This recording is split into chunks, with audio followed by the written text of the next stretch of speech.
ماشاءاللہ، جزاک اللہ۔ اللہ تعالیٰ ان کی زبان میں اور بھی تاثیر عطا فرمائے۔ مومنین کرام، بلا تاخیر اب آپ کے سامنے principal Jamiatul المشیر Allama Syed Hussain Maqdisi of vacant اپنے مخصوص انداز میں فضائل مصائب آل محمد بیان فرمائیں گے۔ ان کی آمد کے لیے بر محمد و آل محمد بلند تر صلوات۔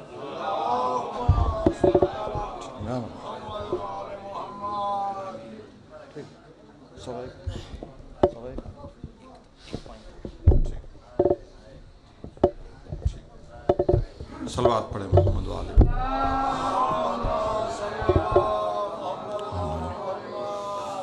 برائے تاجیل ظہور قائم آل بلند تر صلوات پڑھے۔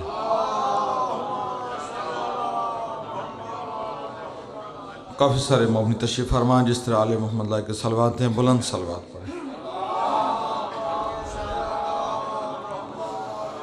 دعا برے تاجیل ظہور قائم آل محمد۔ اللہم صلی علی محمد و آل محمد۔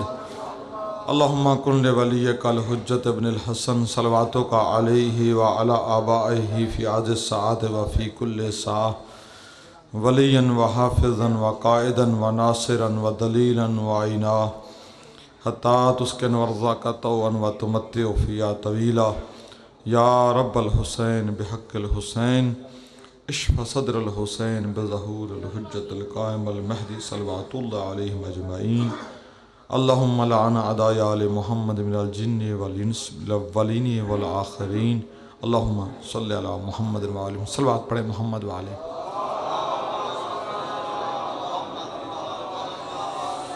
اعوذ باللہ من الشیطان اللعین الرجیم، بسم اللہ الرحمن الرحیم۔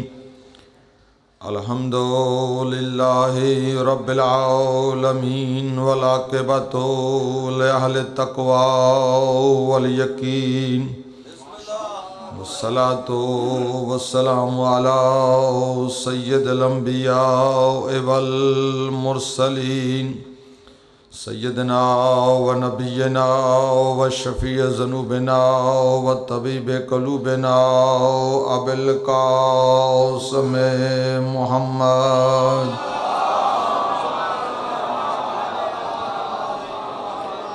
و آلہ الطیبین الطاہرین المعصومین الذین اذہب اللہ عنہم الرجس وطہرہم تطہیرا۔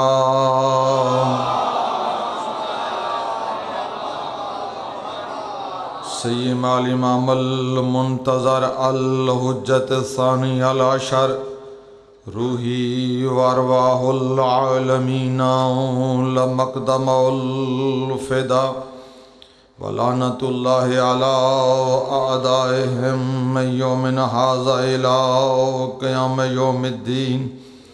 اما بعد فقد قال اللہ سبحانہ وتعالی فی محکم کتاب الحمید والفرقان المجید، بسم اللہ الرحمن الرحیم۔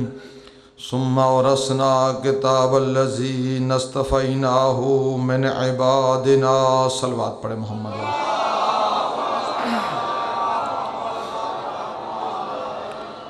سامعین محترم، عزاداران مظلوم کربلا، روز اربعین، روز چہلم مظلوم کربلا ہے۔ اس مناسبت پر اپنی طرف سے اور آپ سب کی طرف سے بارگاہ امام زمانہ میں ان کے جد بزرگوار کے چہلم کی مناسبت پر ان کی خدمت میں تعزیت اور تسلیت پیش کرتے ہیں۔ قرآن کریم کی جس آیہ مجیدہ کی تلاوت کا شرف حاصل کیا گیا، یہ سورہ فاطر کی 32 نمبر آیت ہے، جس آیت میں اللہ وارثان قرآن کا تذکرہ کر رہا ہے۔ ارشاد رب العزت ہے، ثم اورثنا کتاب الذی اصطفیناہ من عبادنا، ہم اپنے عباد میں سے جن کا اصطفیٰ کرتے ہیں، جن کا چناؤ کرتے ہیں، جن کو مصطفیٰ بناتے ہیں، جن کو مرتضیٰ بناتے ہیں، جن کو مجتبیٰ بناتے ہیں، جن کو بے گناہ بناتے ہیں، ان کو قرآن کا وارث بناتے ہیں۔ ثم ورثنا، یہ وارث بنانا، یہ خلیفہ بنانا، یہ وسیلہ بنانا، یہ نبی بنانا، یہ امام بنانا، یہ ہمارا کام ہے۔ ہم بناتے ہیں قرآن کا وارث، ہر ایک کو نہیں، اپنے بعد میں سے جن کا استفا کرتے، جن کا چناؤ کرتے، ان کو قرآن کا وارث بناتے۔ ہم کون ہیں؟ ہم ہیں قاری قرآن، قرآن کی قرأت کرنے والے، تلاوت کرنے والے۔ قاری قرآن اور ہوتے ہیں اور وارث قرآن اور ہوتے ہیں۔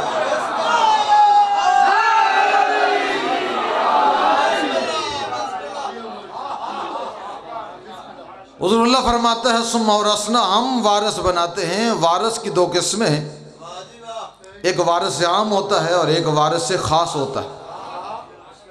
وارث عام جس طرح ہم لوگ جب اس دنیا سے جاتے ہیں، رحلت کرتے ہیں، انتقال کرتے ہیں، وفات پاتے ہیں، تو ایک میراث چھوڑ کے جاتے ہیں اور ایک وارث چھوڑ کے جاتے ہیں۔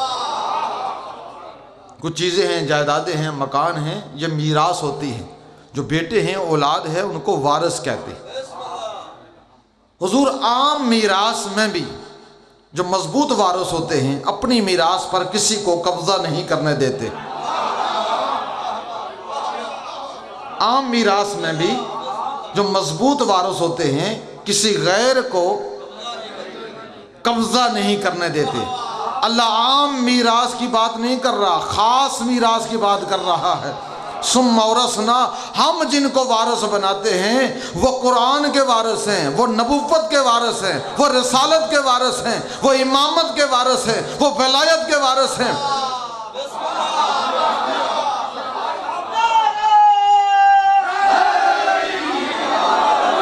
تو جب عام وارث اپنی میراث پر کسی کو قبضہ نہیں کرنے دیتا، تو جو قرآن کا وارث ہے، اب جو قرآن پر حملہ کرے گا، قرآن کی بے احترامی کرے گا، تو جو بھی وارث قرآن ہوگا اس کا اخلاقی فریضہ ہے کہ وہ دفاع کرے۔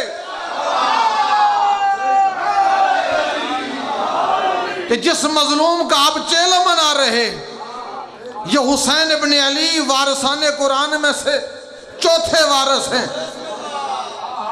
پہلے وارث رسول، پھر امیر المومنین، پھر حضرت امام حسن، پھر حسین۔ ایسے وارث قرآن کہ جب 61 ہجری میں یزید لعین نے یہ دعویٰ کیا کہ لاؤبت بنو ہاشم بالملک، کہ بنو ہاشم نے نعوذ باللہ من ذالک اقتدار کی خاطر ایک کھیل کھیلا، کوئی وحی نہیں آئی تھی۔ یزید لعین کا یہ شعر ہے، لاؤبت بنو ہاشم بالملک لا وحی نزل ولا ملک جام۔ بنو ہاشم نے اقتدار کی خاطر ایک کھیل کھیلا، کوئی وحی نہیں آئی تھی، کوئی فرشتہ نہیں آیا تھا۔ اس نے جب یہ شعر کہا اور نواز رسول سے بیعت کا متقاضی ہوا، تو حسین جو وارث قرآن تھے، انہوں نے آگے بڑھ کر دنیا والوں کو بتایا، اے دنیا والوں جانو کہ میں کون ہوں اور یزید کون ہے۔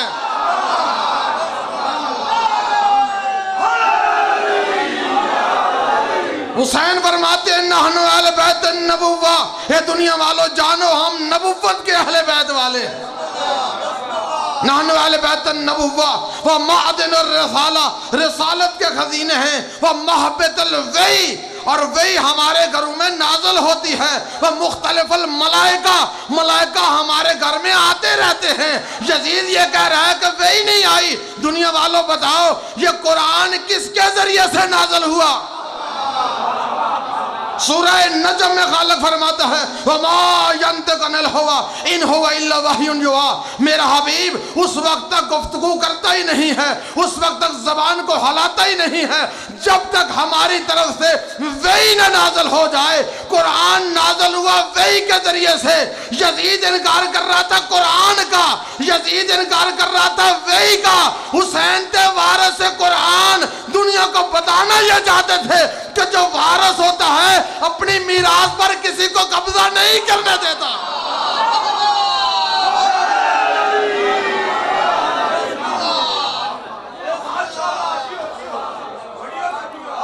نحن اہل بیت النبوہ و معدن الرسالہ و مختلف الملائکہ۔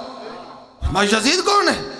یزید رجل فاسق شارب الخمر، امام حسین کے جملے۔ یزید ایک فاسق انسان ہے، شارب الخمر، شراب پینے والا انسان، قاتل النفس المحترمہ، نفس محترمہ کا قتل، مثلی لا یبایع مثلا، جیسا حسین کبھی بھی یزید جیسے کی بیعت نہیں کر سکتا۔ نہ آدم نے شیطان کی بیعت کی، نہ موسیٰ نے فرعون کی بیعت کی، نہ ابراہیم نے نمرود کی بیعت کی، نہ میرے جد رسول نے ابو جہل اور ابو لہب کی بیعت کی، نہ میرے بابا نے امیر شام کی بیعت کی، نہ حسین یزید کی بیعت کرتا ہے۔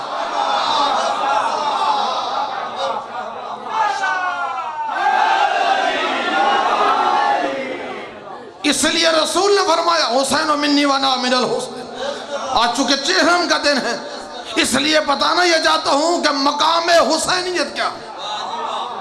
رسول فرما رہے حسین منی وانا من الحسین، حسین مجھ سے ہے اور میں حسین سے ہوں۔ دنیا کو بتانا یہ چاہتے تھے کہ دنیا والوں تم نے 40 سال کے بعد مجھے یہ اعلان کرتے ہوئے سنا کہ میں نبی ہوں، مجھ پر قرآن نازل ہو رہا ہے، میں انبیاء کا سردار ہوں، میں انبیاء کا مرسلین کا سردار ہوں، لیکن تم نے 40 سال کے بعد مجھے دیکھا کہ میں نے نبوت کا دعویٰ کیا۔ نبی تمہیں آدم سے پہلے بھی تھا، اب 40 سال کے بعد تو نبی نے دعویٰ کیا۔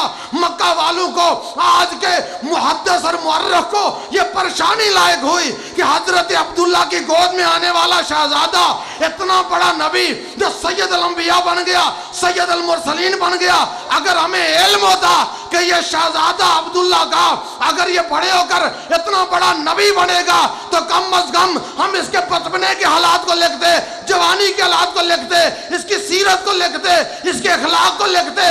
نبی معظم نے ایک جملے میں سمندر کو کودے بند کر کے رکھ دیا، حسین منی وانا من الحسین، حسین مجھ سے اور میں حسین سے ہوں۔ اے دنیا والو، تم رسول کے بچپن کو دیکھنا چاہتی ہو تو حسین کے بچپن کو دیکھو۔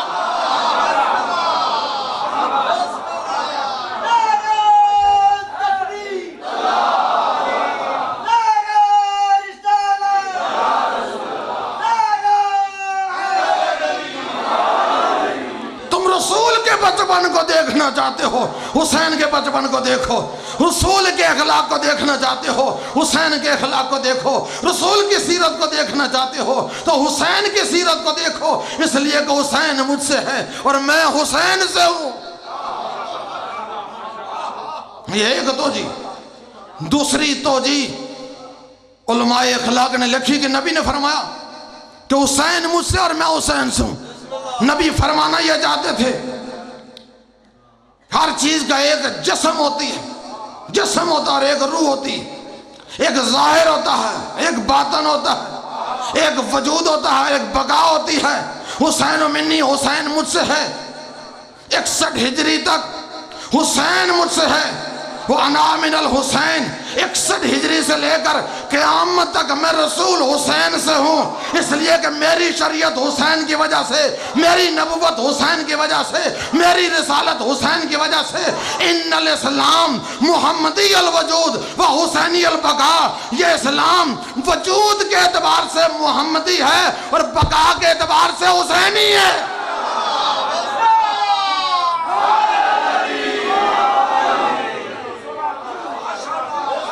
حسین منی وانا من الحسین، حسین مجھ سے ہے اور میں حسین سے ہوں۔ نبی دنیا کو بتانا چاہ رہے ہیں کسی بھی انسان کے کمال کو دیکھنا چاہو تو دو ہی صورتیں ہیں، یا اس کو نسب دیکھا جاتا ہے یا اس کو حسب دیکھا جاتا ہے، یعنی انسان کے کمالات کی دو ہی پہچانیں ہیں، یا نسب دیکھو یا حسب دیکھو۔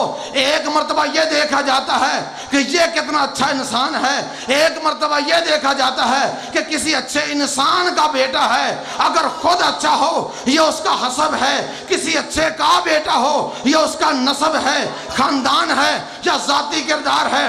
تاریخ میں بہت سارے لوگ ملیں گے جن کا نسب بلند ہے، حسب بلند نہیں ہے، بہت سارے ملیں گے جن کا حسب بلند ہے، نسب بلند نہیں۔ آپ کو حق ہے کہ مجھ سے پوچھیں وہ کون ہیں کہ جن کا نسب بلند ہے، حسب بلند نہیں، خاندان بلند ہے، کردار بلند نہیں۔ حضرت آدم کے دو بیٹے، ایک قابیل ایک حابیل۔ اب قابیل خاندانی اعتبار سے بزرگ ہے کہ حضرت آدم کا بیٹا ہے، نسب بلند ہے، خاندان بلند ہے کہ حضرت آدم کا بیٹا ہے، اور حسب اتنا پست ہے 1/4 انسانیت کا قاتل۔ پانچویں لالے ولایت سے پوچھا گیا مولا وہ کون سا دور تھا کہ جس میں 1/4 انسانیت کا قتل ہوا؟ امام نے فرمایا وہ حضرت آدم کا دور تھا جب کل 4 انسان تھے، حضرت آدم، حضرت حوا، حضرت حابیل اور قابیل۔ آدم کے بیٹوں نے قربانی دی، حابیل کی قربانی قبول ہو گئی، قابیل کی قربانی قبول نہیں ہوئی، حسد کی بنیاد پر قابیل نے حابیل کو قتل کر دیا اور 1/4 انسانیت کا قاتل ٹھہرا۔ قابیل نسبی اعتبار سے بلند، حسبی اعتبار سے پست۔ حابیل قتل ہوئے، حضرت آدم حضرت حابیل کی لاش پر آئے۔ ہم کون ہیں؟ آدمی۔ کیوں کہتے ہیں آدمی؟ حضرت آدم کی اولاد۔ وہ کون ہیں؟ باپ۔ ہم کیا ہیں؟ ان کے بیٹے۔ مظلوم کربلا کی عزاداری پر اعتراض کرنے والوں، باپ آدم کی سیرت دیکھو کہ جب مقتول بیٹے حابیل کی لاش پر آئے تو باپ آدم کی سیرت کیا تھی؟ روئے، گریہ کیا، اور رونے اور گریہ کرنے کے بعد قاتل پر لعنت بھیجی، نفرین کی۔ کس نے؟ باپ نبی نے۔ ہم کون ہیں؟ بیٹے۔ تو حلالی بیٹے وہی ہوتے ہیں جو باپ کی سیرت پر عمل کریں۔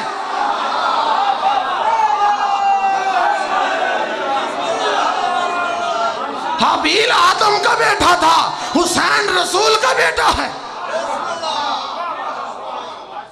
حابیل آدم کا بیٹا تھا، حسین رسول کا بیٹا ہے۔ تم رسول کی شریعت پر ہو، رسول کا کلمہ پڑھتے ہو۔ حابیل کے قاتل پر اگر آدم لعنت بھیج سکتا ہے تو تم رسول کے بیٹے پر کے قاتل پر لعنت نہیں بھیج سکتے۔ قابیل نسبی طور پر بلند، حسبی طور پر پست۔ حضرت نوح کا بیٹا کینان نسبی اعتبار سے، خاندانی اعتبار سے بلند، حضرت نوح کا بیٹا۔ شرع بہ نوح، اللہ فرماتا ہے ہم نے شریعت کا آغاز حضرت نوح سے کیا۔ جس نبی سے شریعت کا آغاز ہو رہا ہے اس کا بیٹا، صلبی بیٹا، حقیقی بیٹا، نسبی بیٹا، باپ کی پیروی چھوڑ دی، کہا مانا چھوڑ دیا۔ اللہ نے فرمایا یا نوح انہو لیس من اہلک، اے نوح یہ تیرا بیٹا تیری اہل سے خارج ہو گیا۔ صلبی بیٹا، حقیقی بیٹا، نبی کا بیٹا اگر نبی کی بات نہ مانے اللہ اس کو اس کے اہل سے خارج کر دیتا ہے۔ اللہ نے قرآن میں قانون بنا دیا، ضابطہ دے دیا، میں خالق کے نزدیک اگر نبی کا حقیقی بیٹا بھی ہو اور وہ نبی کی بات نہ مانے میں اسے نبی کے خاندان سے خارج کر دیتا ہوں۔ تو جو سید المرسلین ہوگا، جو سید الانبیاء ہوگا، جو اس کی امت والا ہوگا، اگر وہ نبی کی اعتبار پیروی نہ کرے وہ امت رسول میں کیسے رہ سکتا؟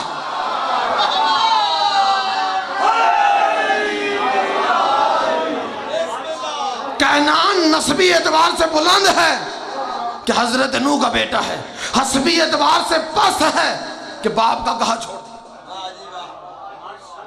یہ دو مثالیں ان کی تھی جن کا خاندان بلند تھا، کردار پست۔ اب دوسری مثال کہ جن کا حسب بلند ہے، نسب پست۔ حضرت بلال حبشی نسبی اعتبار سے بلند نہیں ہے، خاندانی اعتبار سے بلند نہیں ہے، سیافام ہے، خاندان بلند نہیں ہے، نسب بلند نہیں ہے، لیکن حضور حسب اور کردار اتنا بلند ہے کہ رسول بھائی کہہ کر پکارتے ہیں، زہرا چچا کہہ کر پکارتی ہیں، حسنین نانا کہہ کر پکارتے ہیں۔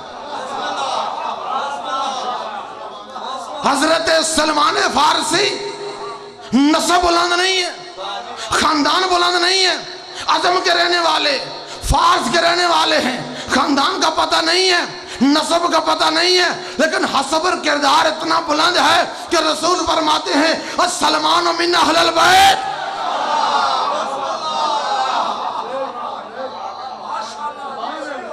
تو رسول فرماتے ہیں بہترین انسان وہ ہے جس کا نسب بھی بلند ہو، حسب بھی بلند ہو۔ اب رسول فرماتے ہیں حسین منی وانا من الحسین، حسین مجھ سے ہے اور میں حسین سے ہوں۔ اے دنیا والو اگر تم حسین کے نسب کو دیکھنا چاہتے ہو، حسین کے خاندان کو دیکھنا چاہتے ہو تو حسین منی، میں رسول حسین کا خاندان ہوں۔ اور اگر تم مجھ رسول کے حسب کو دیکھنا چاہتے ہو، مجھ رسول کے کردار کو دیکھنا چاہتے ہو، انا من الحسین، میں رسول حسین سے ہوں۔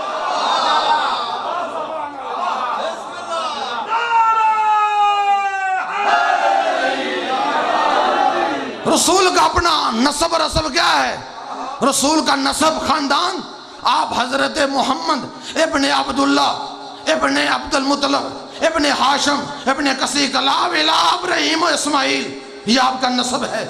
آپ کا حسب کردار کیا ہے؟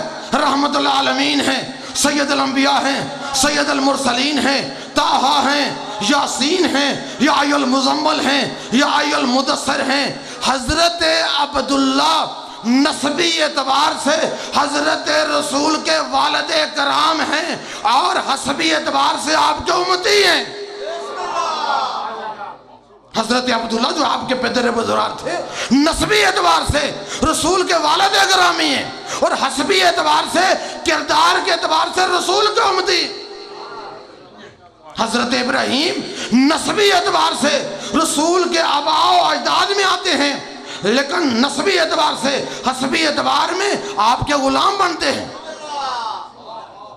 رسول کا حسب اور نسب، وہ رسول جس کے حسب اور کردار میں حضرت آدم سے لے کر حضرت عیسیٰ تک 1.25 لاکھ انبیاء کا کردار جس رسول کے کردار میں مضمر ہے، وہ رسول یہ کہہ رہا ہے دنیا والوں میرا کردار حسین کے کردار میں مضمر ہے۔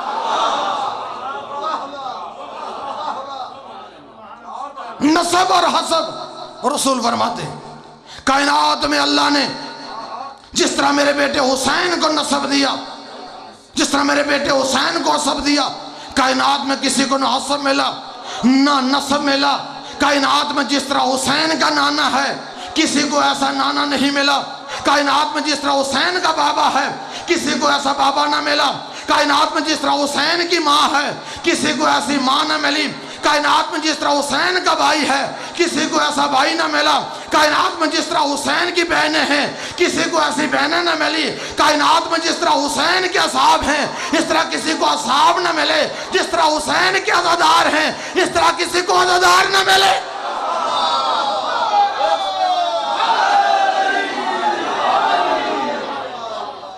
حضور حسب اور نسب کے لیے ضروری ہے۔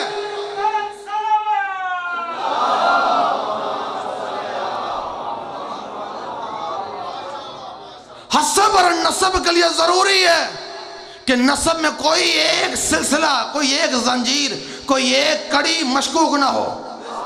حسین دنیا نسب کا وہ سلطان اعظم ہے کہ جس کا ایک فوقانی سلسلہ ہے، ایک تحتانی سلسلہ ہے، ایک آباء و اجداد کا سلسلہ ہے، ایک طیبین طاہرین اولاد کا سلسلہ ہے۔ حسین دنیا نسب کا وہ عظیم بادشاہ ہے، امیر المومنین سے لے کر حضرت آدم تک سارے کے سارے طیب طاہر ہیں۔ حضرت فاطمہ الزہرا سے لے کر حضرت حوا تک ساری طیبات طاہرات بیویاں موجود ہیں، اور سلسلہ تحتانی میں زین العابدین سے لے کر امام زین امام منتظر امام قائم تک سارے کے سارے طیب اور طاہر حجت خدا امام معصوم موجود ہیں۔ حسین دنیا نسب کا وہ عظیم بادشاہ، کائنات میں جس کی مثال نہیں ملتی۔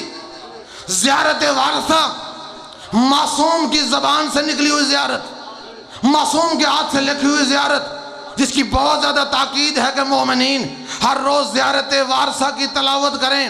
ہر روز امام جعفر صادق علیہ السلام نے فرمایا،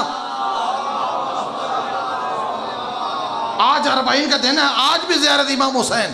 اور امام عسکری نے فرمایا مومن کی 5 علامات ہیں، ان میں سے ایک علامت یہ ہے کہ وہ روز 40 روز چہلم زیارت حسین ابن علی پڑھے۔ امام صادق نے فرمایا کہ اگر کوئی کربلا نہ پہنچ سکے، گائی سیدہ میں ہو، اطراف میں ہو، اپنے اپنے ملکوں میں ہو. امام صادق فرماتے ہیں اگر تم چاہتے ہو کہ تمہارا نام زائرین حسین ابن علی میں لکھا جائے تو صبح صبح اٹھ کر 3 مرتبہ یہ جملے کہہ لیا کرو: صلی اللہ علیہ یا ابا عبداللہ، صلی اللہ علیہ یا ابا عبداللہ، صلی اللہ علیہ یا ابا عبداللہ. امام صادق فرماتے ہیں تمہارا شمار زائرین مظلوم کربلا میں لکھا جائے گا. زیارت وارثہ دو رکعت نماز زیارت امام حسین پڑھ کر زیارت وارثہ پڑھو. اس کا ایک جملہ ہے سلسلہ نسب میں، امام فرماتے ہیں اشہد انک کنت نورا فی الاصلاب الشامخہ والارحام المطہرہ. اے حسین ابن علی، میں گواہی دیتا ہوں کہ تم جس صلب میں رہے نور شامخ بن کر رہے، جس رحم میں رہے، ارحام المطہرہ میں رہے. صلب ہوتی ہے باپ کی طرف سے، رام ہوتی ہے ماں کی طرف سے. امام معصوم کے جملے ہیں اشہد انک کنت نورا فی الاصلاب الشامخہ تھے. اے حسین، تم جس صلب میں رہے نور شامخ بن کر رہے. والارحام المطہرہ، جن رحموں میں رہے ارحام المطہرات سے منتقل ہو کر آئے. اور اسی زیارت وارثہ میں ایک جملہ ہے: حسین کسی تاریخ کر کا فرد نہیں، کسی بے علم گرانے کا فرد نہیں، کسی کنجوس گرانے کا فرد نہیں. تاریخ کر میں ابھی یہ روشنی ہے، بجلی ہے، اگر اس کمرے میں بجلی نہ ہو، ایک چھوٹا سا بلب لگا دیں 60 بلب لگا تو وہ ایک بلب پورے حال کو روشن منور کر دے. لیکن یہاں پہلے 1000 کا بلب لگا ہوا ہو، 1000 وولٹ کا، تو وہاں وہ 100 والا بلٹ لگانا حماقت ہوگی، چونکہ پہلے 1000 کی لگے ہوئی. کنجوس گھر میں صدقہ نکالنا 500 1000 روپے نکال کر اپنا نام کمایا جا سکتا ہے. لیکن جس گھر میں سارے سخی،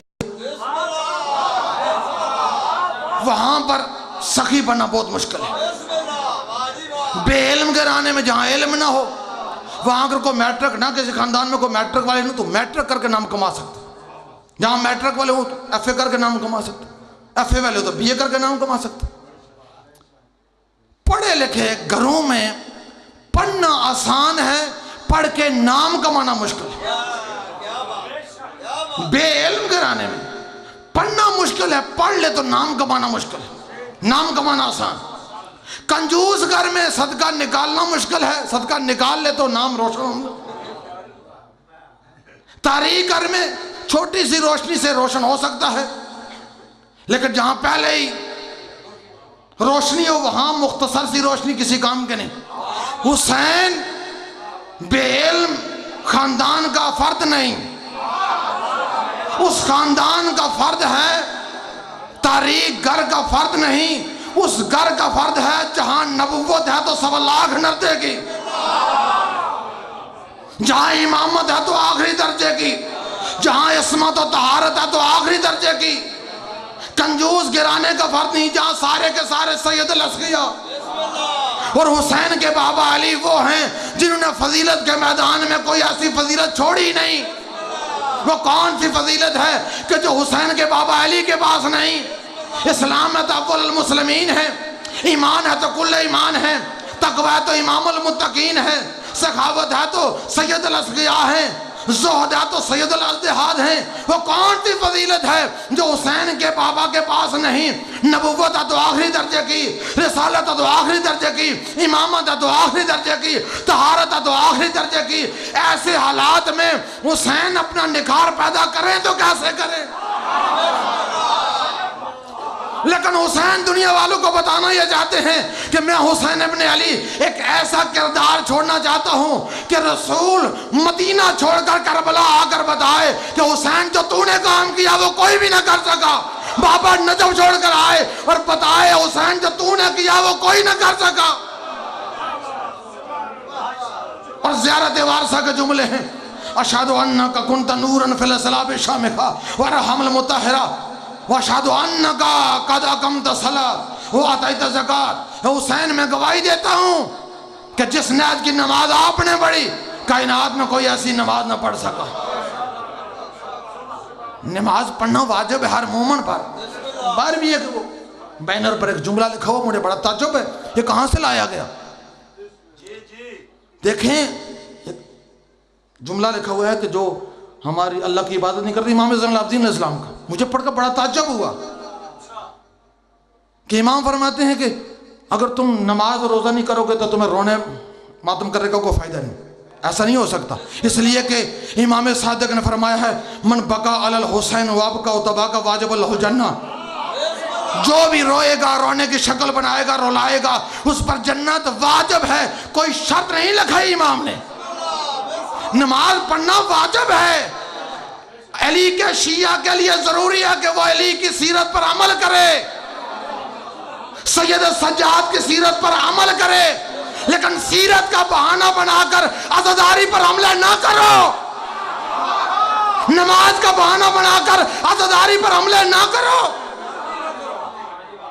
آقا وحید خراسانی کم میں مجتہد ہیں، ان کی سی ڈی میرے پاس موجود ہے. وہ فرماتے ہیں اگر کوئی ایک جملہ بھی ایسا کہتا ہے جس سے عزاداری کو ذوق پہنچتا ہے تو اس کے ایک جملے سے جس سے عزاداری کو ذوق پہنچے ایسا ہے کہ اس نے خانہ کعبہ کی دیوار کو گرایا، رسول کی کمر کو توڑا. صلوات پڑھیں محمد والے.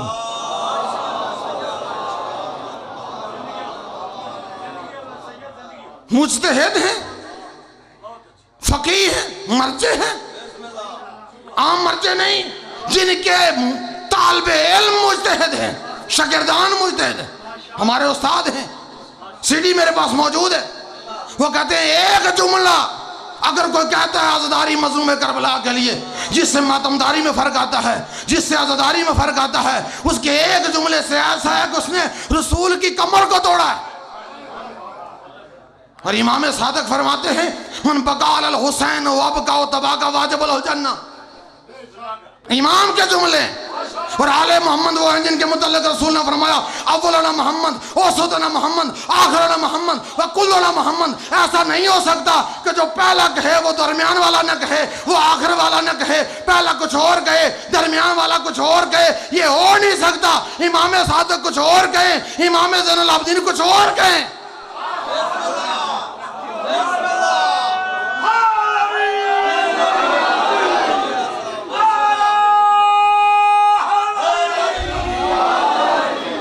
عزاداری بہت بڑی امانت ہے زینب اور زین العابدین کی آپ کے پاس. اس کی حفاظت کریں.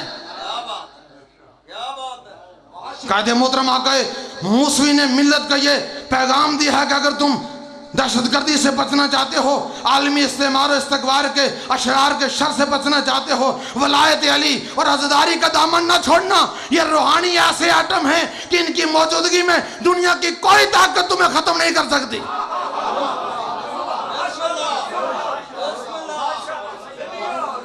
عزاداری بہت بڑی عبادت. جملے کیا ہیں؟ زیارت وارثہ کے، اشہد انک قد اقمت الصلاۃ وآتیت الزکاۃ. مولا میں گواہی دیتا ہوں کہ جس نہج کی نماز آپ نے پڑھی کائنات میں کوئی ایسی نماز نہ پڑھ سکے. نبی نے کتنی نمازیں پڑھی؟ اتنی نمازیں پڑھی کہ خالق کو فرمانا پڑا قم اللیل الا قلیلا، میرے حبیب تھوڑی پڑھا کر. امیر المومنین نے ایک ایک شب میں ہزار رکعت. ہم تو ماہ رمضان میں ایک شب قدر آتی ہے 100 رکعت نماز پڑھنا پڑتی، وہ بھی نہیں پڑھ پاتے.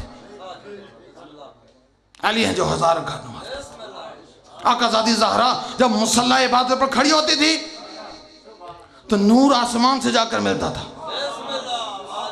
فرشتے اللہ سے پوچھتے تھے یا اللہ یہ آسمان کے نجوم تو زمین کو روشن و منور کر رہے ہیں، یا اللہ یہ زمین سے کیسا نور ساتے ہیں جو آسمان کو روشن و منور کر رہا ہے. اللہ کی طرف سے وہی ہوتی اے فرشتو زمین پر دیکھو میری کنیز خاص مادر حسین مصلی عبادت پر کھڑی ہے.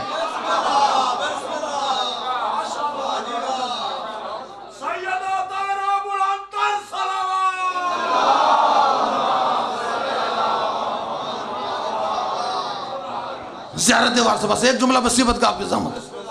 اشہد انک قد اقمت الصلاۃ. مولا میں گواہی دیتا ہوں جس طرح آپ نے نماز پڑھی کائنات پر کوئی ایسی نہ پڑھ سکا. نبی نے کتنی نمازیں پڑھی، علی نے کتنی نمازیں پڑھی، لیکن کسی کے لیے یہ جملے نہیں ہیں. وجہ کیا ہے؟ وجہ یہ ہے کہ نبی نے نمازیں پڑھی کھانا کھا کے، پانی پی کر، وطن کے عالم میں۔ علی سرکار نے نمازیں پڑھی پانی پی کر، کھانا کھا کے، وطن کے عالم میں۔ آپ بھی نماز پڑھتے ہیں، نماز پڑھیں، سیرت اہل بیت کا تقاضا ہے، نماز پڑھیں۔ لیکن آپ نماز پڑھتے ہیں، سر میں درد ہو جائے وہ خضوع و خشوع نہیں رہتا۔ جسم کی ایک جگہ پر کوئی زخم آ جائے وہ خضوع و خشوع نہیں رہتا۔ نماز کی خضوع و خشوع کے لیے ضروری ہے کہ جسم میں کوئی زخم نہ ہو، پیاس کی شدت نہ ہو، بھوک کی شدت نہ ہو۔ اس لیے تو امام حسین کے متعلق زیارت وارثہ میں ہے اشہد انک قد اقمت الصلاۃ وآتیت الزکوٰۃ، مولا میں گواہی دیتا ہوں جس نے آج کی آپ نے نماز پڑھی کائنات میں کوئی ایسا نماز نہ پڑھ سکا۔ پانچویں لالے ولایت سے پوچھا گیا مولا جب آپ کے جد کو قتل کیا گیا آپ کے جد کے جسم پر زخم کتنے تھے؟ امام نے ہاتھ بلند کر کے فرمایا اے پوچھنے والے، جس طرح میرے ہاتھ کا یہ انگوٹھا ہے، یہ جتنی جگہ انگوٹھے کی ہے اتنی جگہ بھی میرے جد کے جسم پر خالی نہیں تھی، زخموں پر زخم لگے ہوئے تھے، تیروں کے زخم، تلواروں کے زخم، نیزوں کے زخم۔ جس حرامی کو کچھ نہیں ملتا تھا وہ کربلا کی خاک اٹھا کر مظلوم کے زخم میں مارتا تھا۔ امام فرماتے ہیں یہ تو ظاہری زخم تھے۔ اشہد انک قد اقمت الصلاۃ، مولا میں گواہی دیتا ہوں جس نیت کی نماز آپ نے پڑھی کائنات میں کوئی نہ پڑھ سکا۔ یہ تو جسم کے زخم تھے جو قلبی زخم تھے، جس قلب حسین میں علی اکبر کی جوانی کا زخم تھا، عباس کے بازو کا زخم تھا، علی اصغر کے کمسنی کا زخم تھا، قاسم کی لاش کے ٹکڑوں کا زخم تھا، زینب کی ردا کا زخم تھا، خیموں کے جلنے کا زخم تھا، کوفہ شام کے بازاروں اور درباروں کا زخم تھا۔ ایسے عالم میں حسین نے نماز پڑھی، آواز آئی اشہد انک قد اقمت الصلاۃ وآتیت الزکوٰۃ۔ اے حسین میں گواہی دیتا ہوں جس طرح آپ نے نماز پڑھی کائنات میں کوئی ایسی نماز نہ پڑھ سکا۔ وسیعلم الذی منقلب نہیں۔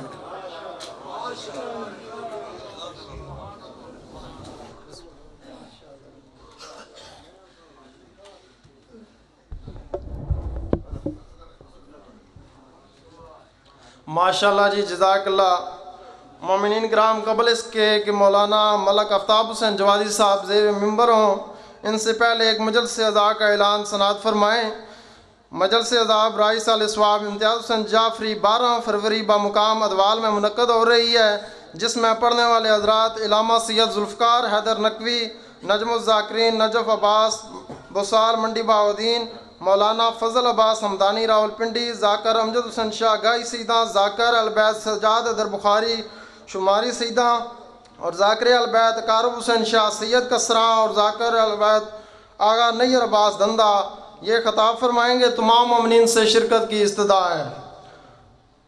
مومنین کرام، اب آپ کے سامنے مبلغ الاسلام مناظر پاکستان واجب الاحترام جناب علامہ ملک آفتاب حسین جوادی آپ بھرپور اپنے مخصوص انداز میں ذکر فضائل موسیٰ بیان فرمائیں گے، اور ان کے بعد وقفہ نماز و لنگر ہوگا، اور جلوس کا بھی، اور جلوس سید ریاض حسین شاہ کے گھر سے برآمد ہوگا جو اپنے مقرر راستوں سے ہوتا ہوا امام برگاہ میں اختتام پذیر ہوگا، اور اس کے بعد مجلس اعزا کی دوسری نشست شروع ہو جائے گی۔ اب میں دعوت خطاب دیتا ہوں مبلغ الاسلام مناظر پاکستان جناب علامہ ملک آفتاب حسین